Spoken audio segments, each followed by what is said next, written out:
Okay, so um, many of you know that a couple of years ago I wrote a book called Expert Humans, which was really an exploration of empathy and compassion in the workplace. And I thought it could be a route to sort of tackling some of the great disruptors in our world, which of course still persist. And having published that book, it dawned on me, as I'm sure it has dawned on you, that there are people walking the corridors of power, people in workplaces who seem not to do empathy or compassion, and that's what kind of encouraged me to sort of think about what you might call the darker side of organizational life. And so I produced Toxic Humans last year. I know it's a bit of a slightly over the top kind of title, but I can tell you that having interviewed a number of people for the book, I'm under no illusions as to certainly the toxic behaviors of certain individuals in the workplace. Now, I I was trying to think when people ask, what can we tangibly do in a concrete sense? What can we do to address the issue of toxic behaviors? And one of the things that I noticed in my research, and I think many of you will possibly know Dr. Tasha Eurich, certainly know about self-awareness. But something caught my eye when she talked about the ability to reach people, if you like, to be able to talk to them about the kind of behavior that they exhibit that has a negative impact on others. And she talked about lost causes, so people who have no self-knowledge and no real motivation to acquire it. And then, really interestingly, this group of people, the Aware Don't Care group, people who are fully aware of the kind of impact and effect they have on people, but they feel that it's working for them. They will point to their seniority in the organization and they will say, well, I'm getting what I need through the behaviors that I exhibit. And then the nudgeable group, then people who are possibly really curious about why people never stay in my team. My team attrition rates are astronomical, and I really don't know what's going on. And so those people perhaps are the ones that, as Tasha Urich suggested, could be reached with perhaps a combination of feedback and compassion. Now, I think that our response should always be, first and foremost, one of empathy and compassion when we're trying to help people to think about the impact they have on others. And so it kind of led me to motivational interviewing. I came across motivational interviewing probably about 12 or so years ago. And just to kind of give a little bit of detail, which you may have had a chance to have a look at, I was struck by some of the principles of motivational interviewing and how much they jived with my own interests in empathy and compassion. And so you can see first out the door here, expressing empathy in conversations, in a session or an interaction with someone who is trying to get to grips with how things could possibly be better. This notion of developing discrepancy. Again, many of you much better qualified than me to know how to have a discussion with somebody about an alternative future. What is good about this kind of behavior, that kind of conversation point. And then I was very interested in terms of this notion of avoiding argument. And also, I think, strongly connected with that, the notion of rolling with resistance. So if somebody is kind of pushing back, to be able to sort of roll with that pushback, if you like. And then the idea of self-efficacy, that notion that with sufficient motivation, it's going to be the person themselves that's going to change. It's not going to be you that in any way make them change. Again, something that I think many of us around the table are very keenly aware of. And then that notion of assessing confidence and using a scale to sort of ask somebody um, about how confident they are that they can possibly try something different in their life on a scale of 0 to 10. And rather, I quite like the idea that if somebody answers two, that that we don't just say you can do it, you can improve to a 7 or an 8, but rather to say, well, what would it take you to maybe get to a 5, and to work things progressively like that. And so I'm very conscious that if ever there was a notion of standing on the shoulders of giants, I think I certainly feel that in terms of bringing this lovely group of people together today. And so I guess what I really was very keen to sort of explore was what everyone's initial thoughts might be on the role of motivational interviewing in leadership development. I was so fortunate to make the acquaintance of Jemima. Well, astonished, but also quite encouraged to see the connection that she'd made between servant leadership and motivational interviewing. And asking questions like, do you think we can use motivational interviewing as a tool to help people to really get a better understanding of what it is they're doing that provokes it or results in a less than ideal reaction? Is it something that we can only really use with that nudgeable group that Dr. Urich mentioned? And then more generally, what people might think about motivational interviewing in leadership development. So those are just some ideas really to get the conversation started. It goes back to the original stage in my career where I qualified as a clinical psychologist, clinical and forensic psychologist. Motivational interviewing was a central axiom as part of the method that was used for the treatment, in my case, for the treatment of sexually aggressive behaviors, sex offenders, pure and simple. And if you're working with motivational interviewing with a group of people who have such entrenched and obsessive behaviors as that particular group of people, it becomes a very interesting lexicon through which to look at just how far motivational interviewing can take you. And I think that, from that point and then migrating into organizational life, it took on a very different flavor from that particular group of people. I'll just stop there, Michael. How far do you want to go with this, or is there a point you'd like to pick up on? Yeah, I mean that's a great place to start, because it sort of I guess connects very much to the sort of the heritage, if you like, of motivational interviewing. And it's of a curiosity to me that it kind of has stayed in that kind of stage, being used in that kind of context until friends like Jemima have tried to sort of say, well, is there something else that here that we could really dive into? And for me, the entry point was that notion of empathetic interactions, non-judgmental conversations. That really appealed to me, and then I was really curious to see. I think that in that sense, it was extremely difficult with that group that were predominantly men. They weren't all men who were involved in that group, but they were mainly men. And that motivational interviewing was seen as part of as an integrative approach.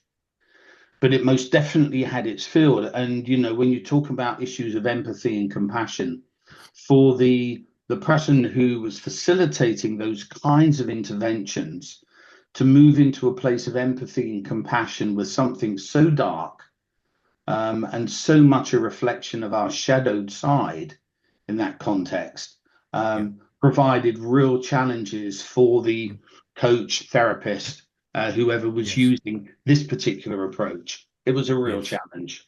Yes. On the one hand, I'm always a little bit wary to introduce a new thing, which is actually similar to existing things. And then just, I'm a consultant myself as well, but I'm wary as well that it's been perceived as very consultancy to just introduce a new frameworks.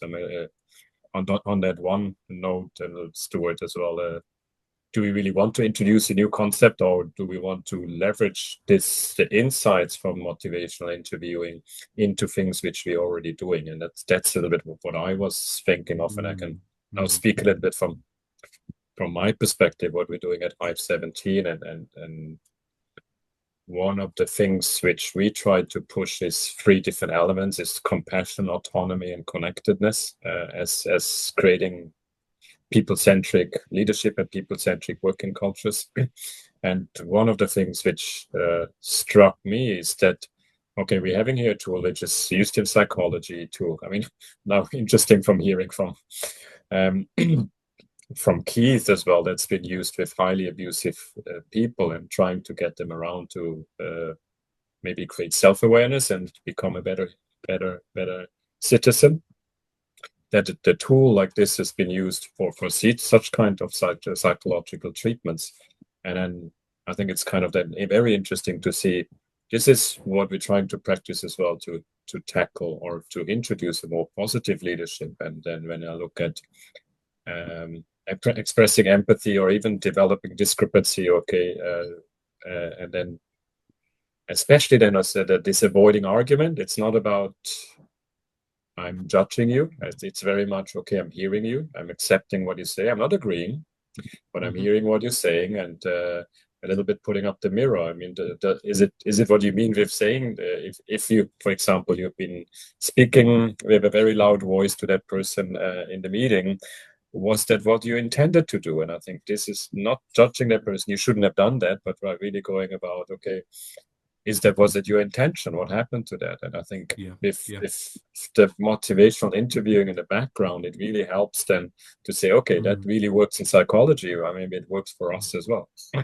And then, I mean, just closing on that note as well, especially what I looked at then at supporting self-efficacy and assessing confidence. And that's what we are trying to address with autonomy, where we say, do we as leadership team, or do we need as teams across the organization really need leaders in these teams, or are we then creating shared leadership with self-organizing teams?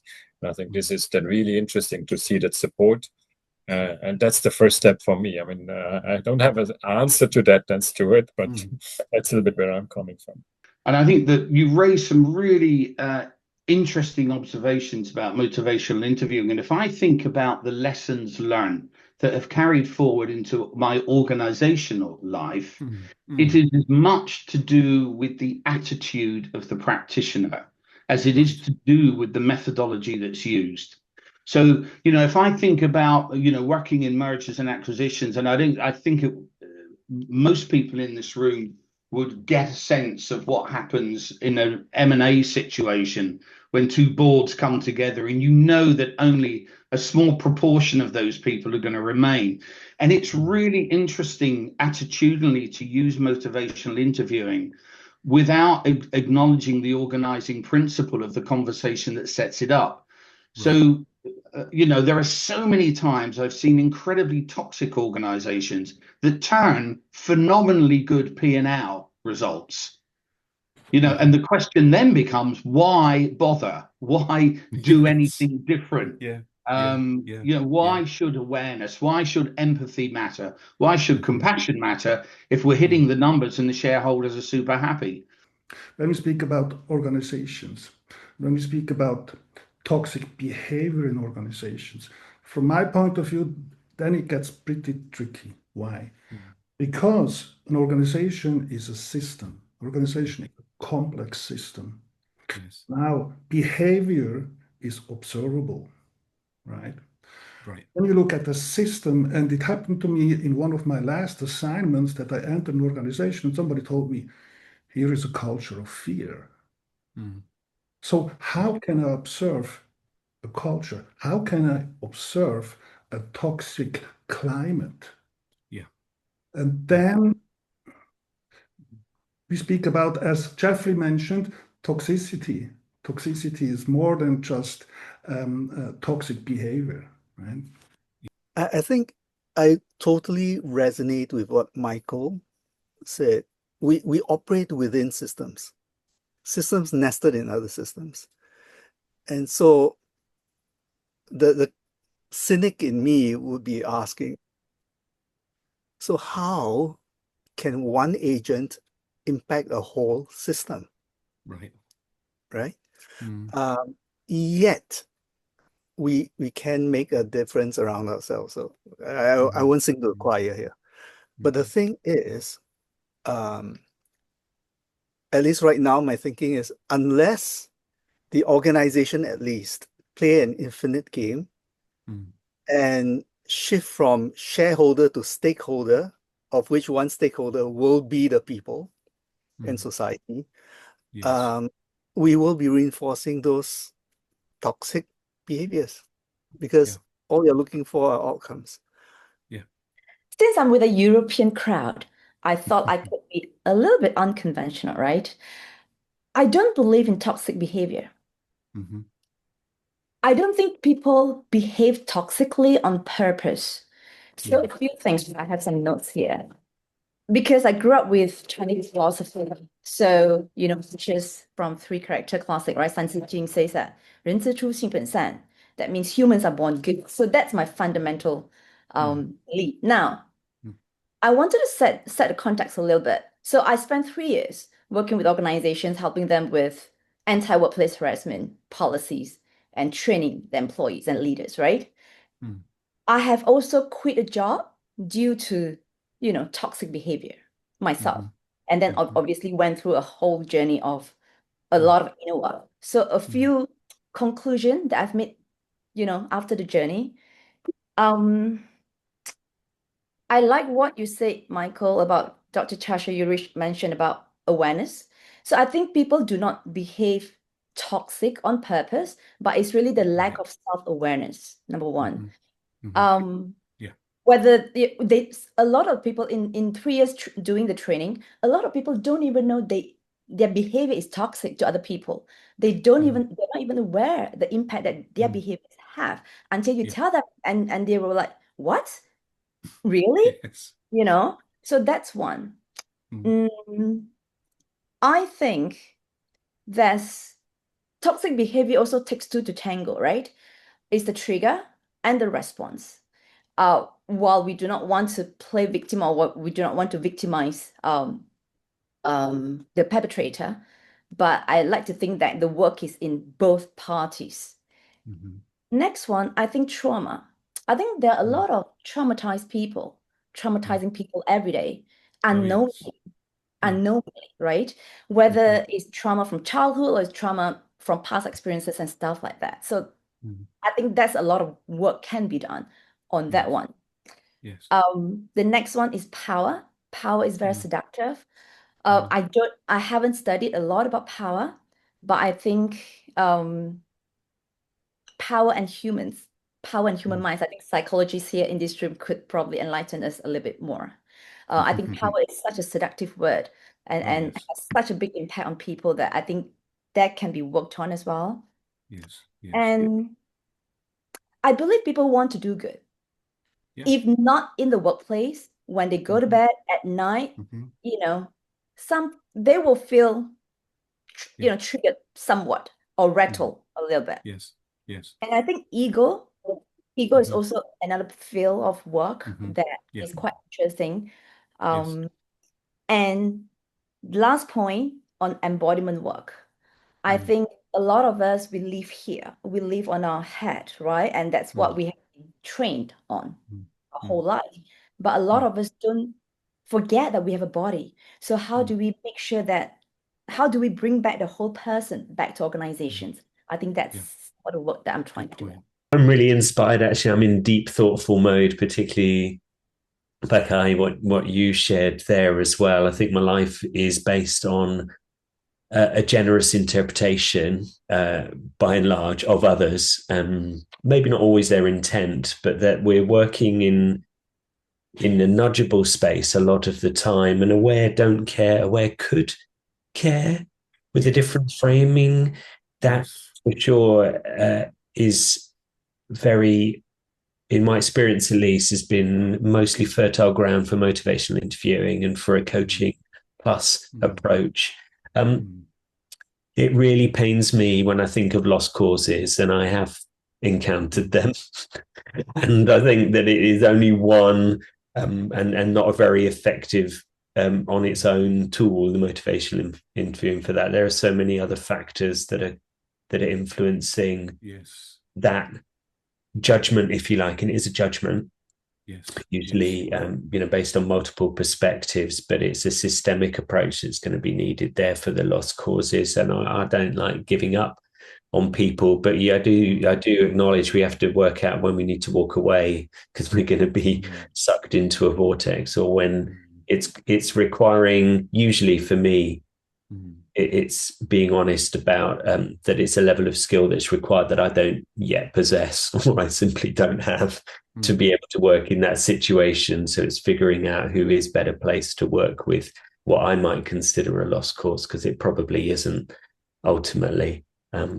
Distinction in interpretation based around motivational interviewing works on a presupposition that what we observe or what we hear or label as toxicity is an interpretation of a certain type of behavior without understanding the intent of the individual.